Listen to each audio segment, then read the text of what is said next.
Well, thank you, Chief Scott, and thank you everyone for being here today. We greatly appreciate the opportunity to address you, tell you a little bit about what we're seeing and what we're doing about it. Before I begin, though, I just want to acknowledge the devastating wildfires currently ongoing here in Southern and Northern California. As you know, at the Department of Homeland Security, we also have the Federal Emergency Management Agency.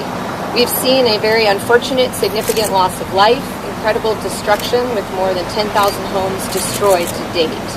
But progress continues to be made thanks to the incredible heroism of the firefighters, and the state of California is projecting that both fires will be contained by the end of the month. I do want to assure everybody, however, that DHS is here for the long haul. We are opening new disaster recovery centers, conducting assessments so that communities can begin the process of rebuilding.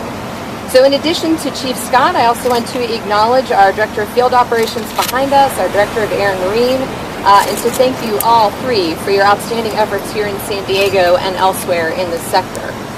As I always do to the dedicated men and women of CBP ICE, USCIS, and the U.S. Coast Guard, thank you.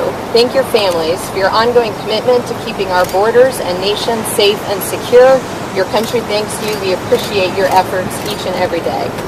I also want to thank our partners at the Department of Defense, who, as the Chief said, have once again stepped up to the plate to assist DHS in hardening our ports of entry and supporting our personnel. Let me first acknowledge what was referenced and what I'm standing in front of. This is a border wall with row upon row of concertina wire. Make no mistake, we are very serious. You will not get into our country illegally. Thanks to the quick work by CBP and DoD in installing wire like this, we now have miles of concertina wire at our ports of entry and elsewhere along our southern border. As we continue to see the arrival of additional caravan members south of our border, I want to take this opportunity to set the record straight on what is currently happening at the border and who we see and what we're doing about it. First, some critics and media have stated that DHS is overreacting to the presence of a few hundred migrants that are thousands of miles or weeks away from the United States. I'm here to tell you today that the reality is that there are currently over 6,200 individuals camped out south of the U.S. border in Tijuana today as I stand here. In Mexicali, there are more than 3,000 caravan members. These two groups, combined with other caravans making their way through the Northern Triangle in Mexico, will result in approximately 8,000 to 10,000 migrants amassing along our southern border. The crisis is real, and it is just on the other side of this wall. Second, some continue to report that the caravan is made up of mostly women and children who are fleeing violence in the Northern Triangle. The reality is that the majority of the caravan that we see is made up of single adult males or teenage males.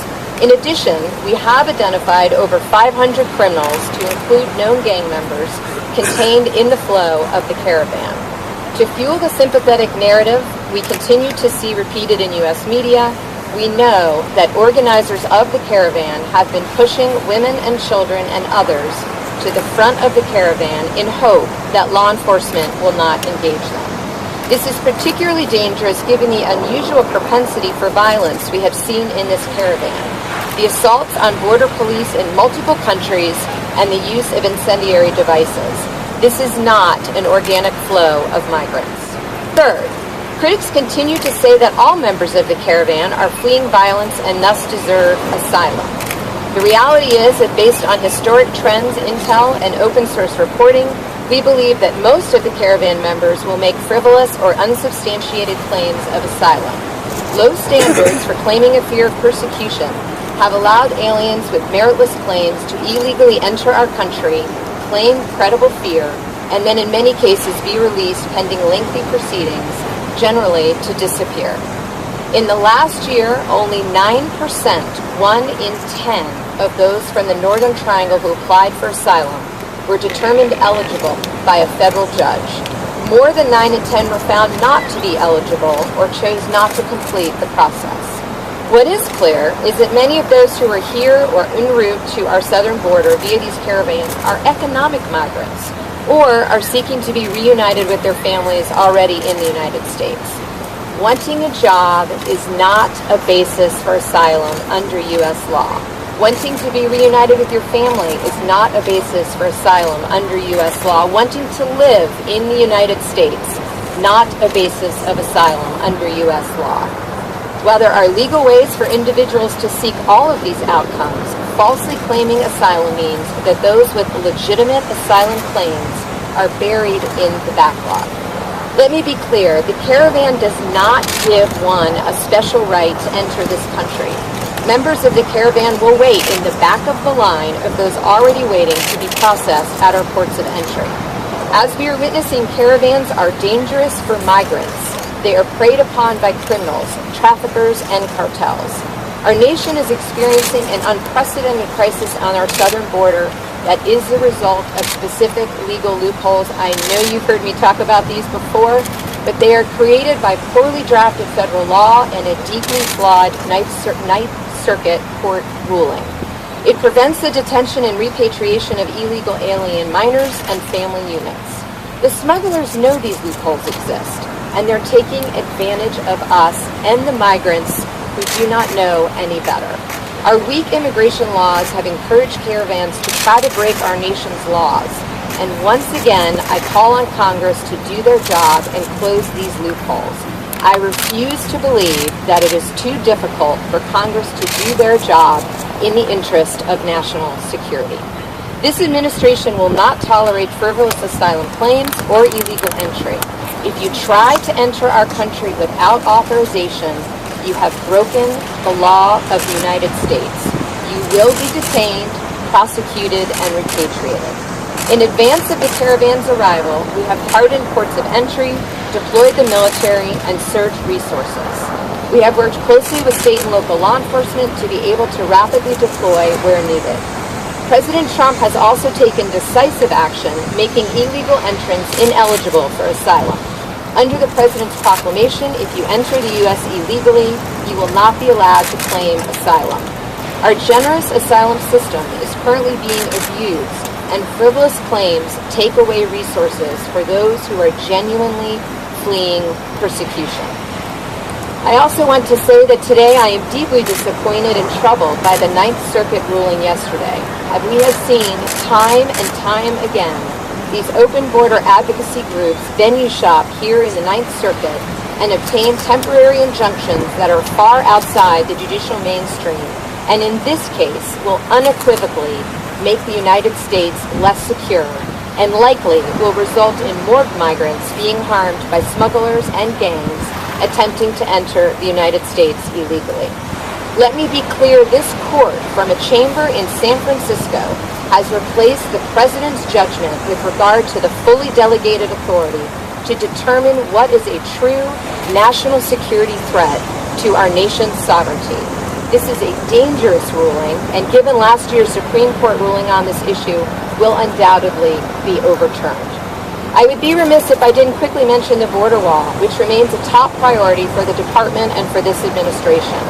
We have championed the border wall system, built the first border wall in a decade, and replaced old fencing with new segments starting last week. And we are asking Congress for billions more so that we have the infrastructure, technology, and personnel needed to gain operational control of our border. To close, I'd just like to reiterate the DHS and the administration will continue to take all possible actions to stop the caravan from entering the United States illegally without just cause and to ensure our borders are secure. And with that, I'm happy to, with my colleagues here, answer any questions you might have.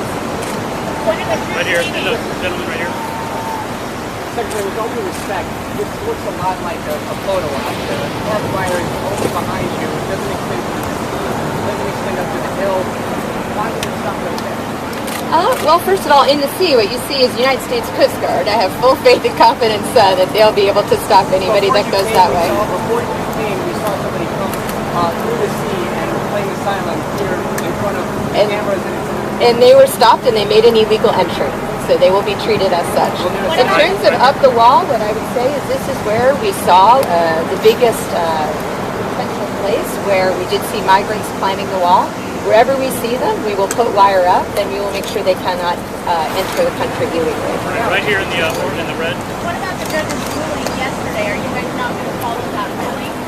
We will follow all laws and judicial ruling, but we will also be appealing it as quickly as possible. I have no doubt that we will be successful. Right here in the blue, ma'am. I have a question about the military timetable clarification. I know they're reporting to you. Can you clarify the timetable for the military or what the conditions are surrounding their help with the enforcement? Sure. I spoke to Secretary Mattis just this morning. I have no doubt that DoD will continue to be our partners in this mission until it is resolved. Right here. Well, what we're doing is we are looking very carefully at what the judge has ruled, and we will comply with it. Right here.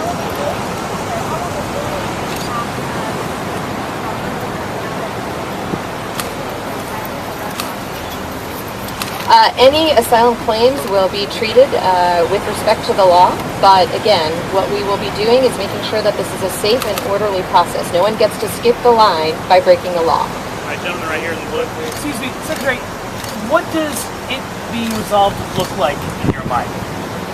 A safe and orderly process where we can work with our partners throughout the region. I've spent a lot of time working with the Northern Triangle countries and the government of Mexico to ensure that vulnerable populations are helped as soon as possible in the process so that they do not need to take a dangerous journey and that we do not have a system that encourages smugglers and traffickers to not only cause violence and crime but to prey on vulnerable populations. So right here. We talked about this stuff in the past. Do you feel as though the president is breaking the law by taking away that section which says individuals can't cross illegally? That is not only just a United States law, that's an international law. The president's authority to determine who comes into our country and under what circumstances has been upheld by the United States Supreme Court. Right, but he does not make law. The president cannot make law. His authority in this instance has been upheld by the United States Supreme Court. Ma'am, right here, down. Last question.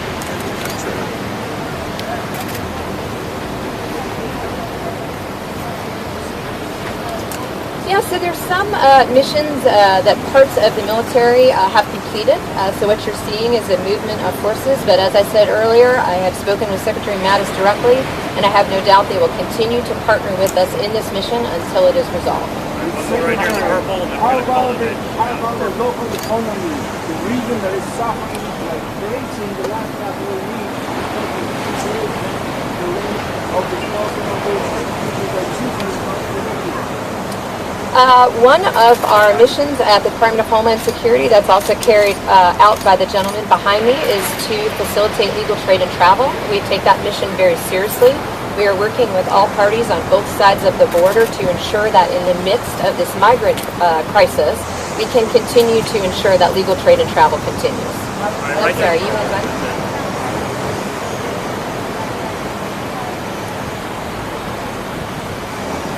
So they're criminals, and some of them are gang members, and those are the ones that we know about. So we will continue to work with our partners to make sure we understand who's in the flow. What you have to remember is that a good portion of this caravan busted through in a violent way the border between Guatemala and Mexico.